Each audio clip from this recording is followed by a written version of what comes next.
What's up, everybody? T3 here from Future Nature and T3 Photography.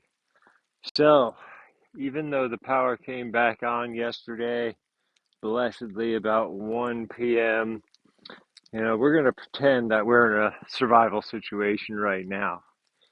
Now, right now is the worst type of weather. So, the temperature has gone up substantially.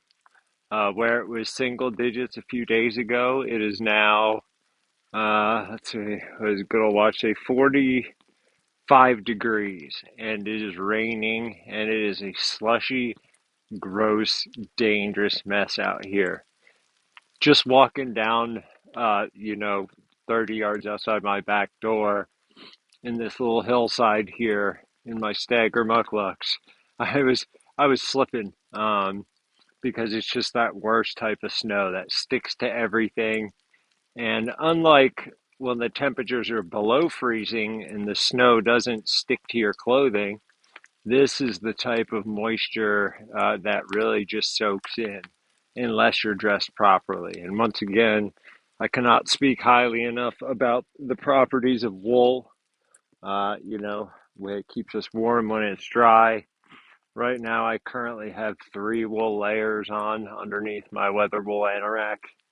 And uh, You know, I've been out moving stuff out of my place to give myself some more space for a photo shoot I have to do. And, my jacket's got a little bit of moisture on it, but it's fine. And other than being sweaty, which is one reason we layer our clothes, because getting that fine layer of sweat on us and then we stop and we cool down, that is how you start down the road to chronic hypothermia.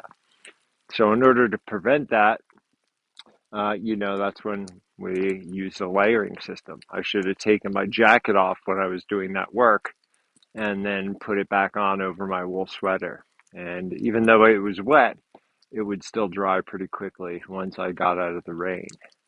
So in conditions like this, yeah, let's imagine I was out here all alone in a survival situation.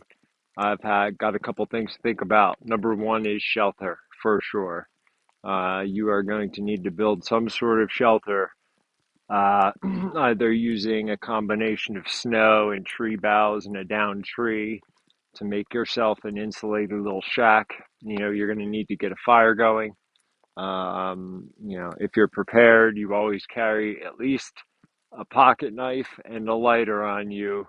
But anytime I'm going more than just into the woods for a little bit of filming, I make sure to bring those key items like rope and, first aid kit and, lighters and things like that.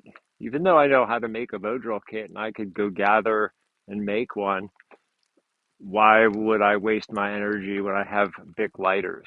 So it's just backups on backups. So yeah, first I would try to find a hemlock tree that's got those sweeping low branches, or a cedar. I would start to construct some sort of shelter to keep any rain off me. And then I would get a fire going. And, hopefully I had some sort of container to collect some water in to melt some snow or capture some rain with that silver emergency blanket you should all have in your survival bags or your day pack. You can use that into a rain catchment. So, yeah, these are all things we have to think about. Food is last. Most of us can go, 20 plus days without eating and be fine. So, that's just, so we'll call that winter survival preparedness tip number 2.5, because that was a bit longer. But yeah, this is just a smidgen of the type of education you get when you take a class with me, whether online or in person.